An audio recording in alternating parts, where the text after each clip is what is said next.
안녕하세요. 대한민국 최고의 토론토 랩터스 전문 채널 랩터스톡의 로이스터입니다. 이번 시간에는 퍼스트 쿼터라는 타이틀로 시즌의 4분의 1 정도가 지난 랩터스에 대한 현황 점검과 선수들에 대한 리뷰로 구성을 해보았습니다. 사실 시즌의 4분의 1이 지난 지금 시점에서의 랩터스의 모습은 저희가 시즌 개막 전 상상했던 모습은 아닙니다. 7승 16패로 승률 3할 동부 12위에 위치한 랩터스이고 원정 성적은 1승 11패로 엄청난 쇼크입니다. 그렇지만 한때 2승 12패로 완전 절망적이었던 상황에서는 최근 10경기 스카티 반즈의 컴백 등의 호재로 조금씩 상승세를 타고 있는 랩터스입니다. 사실 아무리 잘나가는 팀이라도 1, 2옵션 선수들이 빠지면 운용하기 힘든데 가뜩이나 리빌딩이라는 슬로건 아래에서 의문부호가 많았던 랩터스였기 때문에 이 반즈와 퀴클리 에이탈은 많이 아쉬웠죠. 감독이 좋은 감독이냐 아니냐 이건 저는 결과를 놓고 보기보다는 과정을 놓고 보는 걸 선호합니다. 그런 면에서 라야코비치 감독은 저는 좋은 감독이라고 생각하는데요. 라야코비치는 어시스트 농구를 하겠다고 선언을 했고 그것을 실제 플레이에서 잘 녹여내고 있습니다. 리그 내에서 어시스트 6위로 어시스트가 동반된 농구를 하지만 턴오버도 평균 16.7개로 리그 5위로 좀 이 부분은 개선이 필요합니다. 또 돋보이는 라야코비치의 농구는 올드 스타일 농구인데요. 페인트 존을 잘 지키는 농구를 하고 있습니다. 리바운드는 리그에서 4위, 공격 리바운드는 리그에서 2위라는 뛰어난 성적을 보이고 있고 또 페인트 존 득점이 2위로서 적극적으로 인사이드를 공략하는 모습을 보이고 있습니다. 한 가지 재미난 것이 수비 리바운드는 평균 33개, 리그 18위로 뛰어난 공격 리바운드에 비해서는 평범한 수준입니다. 또 랩터스의 농구에 도드라지는 특징은 리빌딩 팀다운 넘치는 에너지인데요. 속공 득점, 세컨 찬스 득점이 리그 최상위권입니다. 그리고 평균 활동량과 속도에 있어서도 굉장히 빠른 모습을 보여주고 있습니다. 그치만 동부 12위인 팀이 모든 지표가 좋은데도 그 성적일 수가 없겠죠. 나쁜 지표도 있습니다. 3점 시도 같은 경우에는 리그에서 거의 최하위권이고 성공률도 그렇게 높은 수준은 아닙니다. 이것은 전술적인 부분에 있어서 어쩔 수 없다고 하지만 득점 허용 117점을 평균당 허용하면서 25위에 앉아있는 모습 그리고 플러스 마이너스 마진이 4.8인 마이너스인 것도 좋지 않은 부분입니다. 이 평균 마진이 참 재미난 것이 마이너스 4.3으로 22위에 있는 레이커스는 재미나게도 현재 기준 12승 10패로 5할 성적 위에 있습니다. 그런 걸 생각하면 랩터스가 좀 운이 나빴다고 할 수 있겠죠. 그렇다면 왜 랩터스가 부진했을까? 10번 20번 핑계대도 한 번 더 핑계대고 싶습니다. 부상이 너무 많았습니다. 스카티 반즈, RJ 베럿, 그레이디 딕 그리고 자코비 월터 이 선수들 모두 부상을 겪었고 돌아온 선수이고 브루스 브라운, 켈리 올리닉, 임마누엘 퀴클리는 아직도 부상에 허덕이고 있습니다. 그리고 조금 변명을 하자면 랩터스의 스케줄이 초반에 좋지 않았습니다. 초반에 맞붙었던 상대들 대부분이 지난 시즌 플레이오프를 갔던 강팀들이었기 때문에 사실 5할 승률을 유지하는 건 어려웠고 또 그 외에도 연장 승부, 클러치샷, 버저비터 참 다양한 패턴으로 랩터스는 열심히 패배를 했었죠. 그러니까 부상이 많으면 좀 선수를 못 쓰는 것도 못 쓰는 건데 이 선수를 중점으로 놓고 전술을 짰기 때문에 전술의 수정이 필요하고 익숙치 않았던 롤을 맡아야 되기도 하고 선수들이 그러면서 조금씩 삐걱거리는 그런 것이죠. 그렇지만 마냥 랩터스의 농구가 보기 힘든 농구였던 것만은 아닙니다. 왜냐하면 사실 일각에서는 우승 이후 가장 매력적인 라인업이다 라고 할 만큼 랩터스 젊은 선수들을 중심으로 참 리빌딩이 잘 되었고 그레이디 딕과 오차이 약바지 이른바 켄터키 듀오를 중심으로 모든 선수들이 발전하는 모습을 보여주면서 랩터스 팬으로서의 한 줄기 희망이었습니다. 네, 선수들만 놓고 본다면 이번 시즌 진짜 재밌었습니다. 다만 아쉽게 놓쳤던 몇 승을 랩터스가 건졌다면 좀 더 좋은 성적이지 않았을까 하는 아쉬움이 남는 거죠.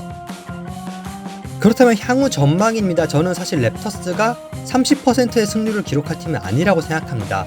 그렇지만 5할에서 많이 멀어진 것도 사실이죠. 그렇기 때문에 시즌을 길게 보고 조금씩 잡을 수 있는 경기들을 잡아가면서 올라오는 것을 목표로 삼아야 될 것으로 보입니다. 그리고 아쉽지만 부상 선수들의 복귀는 조금 시간이 걸릴 것으로 보이는데요. 퀴클리의 복귀가 한 달은 잡아야 될 것으로 보입니다. 그렇지만 이제 브루스 브라운, 켈리 올리닉 같은 선수들이 조금씩 퀘스처너블 정도로 상태가 업데이트 된다면 팀에 큰 볼템이 될 것으로 보입니다. 산술적으로 남은 전반기를 5할 정도 해주면 17승 25패 정도로 4할 승률로 올라올 수 있고 그렇게 되면 동부 10위권으로 플레이인 토너먼트에 참가할 수 있는 그런 전력은 됩니다. 제가 선수들을 좀 심층적으로 리뷰를 할까 하다가 선수들 모두를 좀 다뤄보고 싶었기 때문에 짧게 훑어보기로 결정을 했습니다.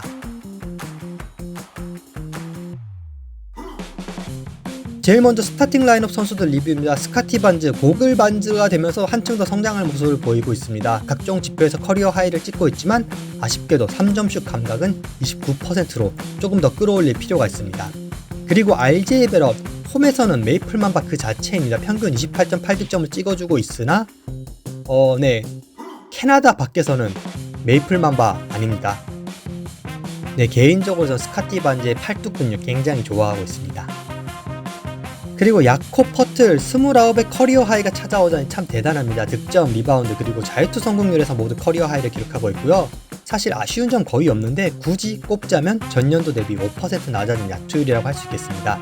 또 임마누엘 키클리 같은 경우에는 제가 몇 경기 봤지만 작년보다 좀 더 성장한 것 같긴 한데요. 아시겠지만 부상으로 많이 나오지 못하는 것이 크게 아쉽습니다. 연장 계약을 체결한 이후 많은 기대를 받고 있었던 가운데 부상으로 못 나오니까 많이 답답하고 먹튀가 되지 않기를 바랄 뿐입니다. 그리고 켄터키 듀오, 솔직히 이 두 사람 매드 아쉬운 점 꼽을 거 없습니다. 랩터스의 이 4분의 1 1쿼터는 이 두 선수들 덕분에 웃을 수 있었다고 해도 과언이 아니죠. 감히 매드 꼽지 않겠습니다. 그리고 루키들에 대한 리뷰입니다. 첫 번째로 자코비 월터인데요. 부상 이후 복귀하면서 더블더블을 기록하는 등 포텐셜에 대해서는 저는 좋게 생각하고 있습니다. 하지만 32.3%의 감을 잡지 못하는 야투율은 개선이 필요합니다. 그리고 조나단 모보 같은 경우에는 특이한 타입의 선수인데요. 에너지로 팀의 활력을 보태주면서 제한적인 리딩도 가능한 귀한 자원입니다. 하지만 턴오버라든지 3점슛이라든지 장착해야 될, 개선해야 될 숙제가 많은 선수이기도 하죠. 월터, 모보 두 선수 모두 갖고 있는 스킬셋이 유니크하기 때문에 저는 굉장히 흥미롭게 보고 있습니다. 또 자말 셰드와 올리 숀세, 자말 셰드 같은 경우에는 신인임을 감안하면 제한적인 출장 시간에서 본인이 보여줄 수 있는 좋은 모습들 다 보여줬다고 생각합니다. 하지만 앞으로 커리어에 있어서 데비언 미첼 그 이상을 해줘야 랩터스로서는 백업 가드에 올릴 수 있겠죠. 그리고 울리 숀세 같은 경우는 905에서 몇 클립들을 보고 있는데 굉장히 빠르고 운동 능력만큼은 진충인 것으로 보입니다. 하지만 좀 더 가다듬어야 될 것들이 많기 때문에 올해 안에는 랩터스에서 활약하는 모습을 보긴 좀 어려울 것 같습니다. 아직 울리 숀세에 대해서는 성공이냐 실패냐를 성적표를 매기기에는 너무 이른 감이 있고요. 내년부터 조금씩 시험에 들지 않을까 싶습니다.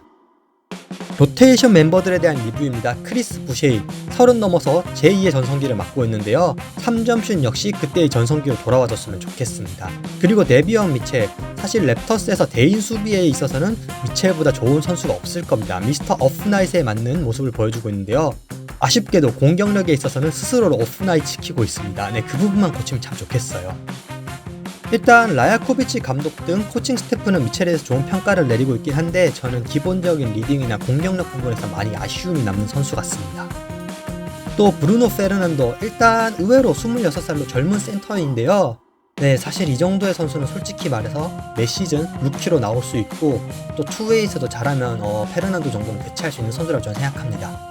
그리고 게럿 템플, 랩터스의 큰형님이죠. 아직 충분히 활약할 수 있어 보이는 모습을 몇 경기 나왔을 때 보여줬는데 아무래도 랩터스의 팀 방향성이나 본인의 나이를 생각했을 때는 선수로서보다는, 그러니까 코트 안에서의 활약보다는 코트 밖에서의 활약을 팀도 많이 기대하지 않을까 싶습니다.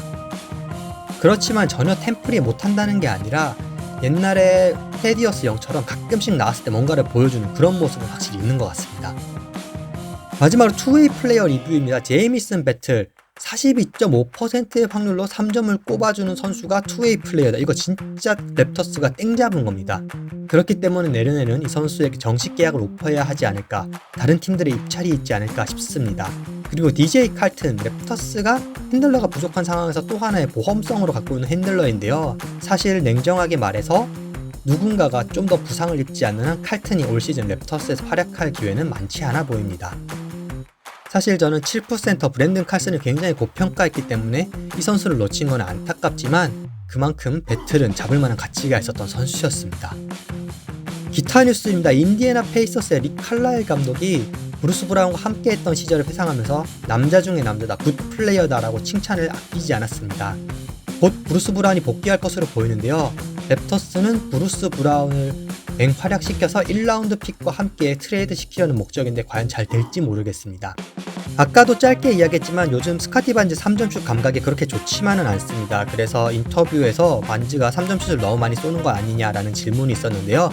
이와 같은 질문에 다르코 라야코비치 감독은 문제가 있다. 더 쏘지 않아서 문제다. 라는 인터뷰로 스카티 반즈에 대한 무한 신뢰를 드러냈습니다. 네, 사실 브루스 브라운과 관련해서는 지난 시즌 2라운드 픽 정도의 오퍼는 받은 적이 있다고 하는데요. 올해 진짜 브레이크아웃 하지 않는 이상 이 2라운드 픽들 이상보다 좋은 오퍼를 받기는 좀 어렵다고 저는 개인적으로 생각합니다. 마지막으로 다음 주 안내입니다. 랩터스는 앞으로 댈러스와 닉스를 홈에서 맞이하게 되고 그 이후에는 히트와 원정 경기를 갖게 되는데요. 세 팀 모두 만만치 않은 팀입니다. 브루스 브라운이 확실히 이제 복귀가 가까워진 것으로 보이는데요. 복귀해서 브루스 브라운은 본인의 가치를 증명해낼 수 있을지 그것도 한번 관전 포인트라고 생각합니다. 이제는 랩터스가 만만하게 보고 1승을 잡을 수 있겠다 이럴 만한 약팀은 사실 존재하지 않습니다. 저희가 3할 정도의 승률을 가진 팀이니까요. 하지만 랩터스 어떤 팀을 상대하더라도 팽팽하게 경기를 끌어나갈 수 있는 팀이라는 것 하나만은 제가 확신할 수 있습니다. 이번 주 제가 준비한 자료 여기까지입니다. 좋아요, 구독, 댓글 모두 감사드리고 있고요. 다음 시간 더 재미난 자료 여러분들 찾아뵐 수 있도록 노력하겠습니다. 감사합니다.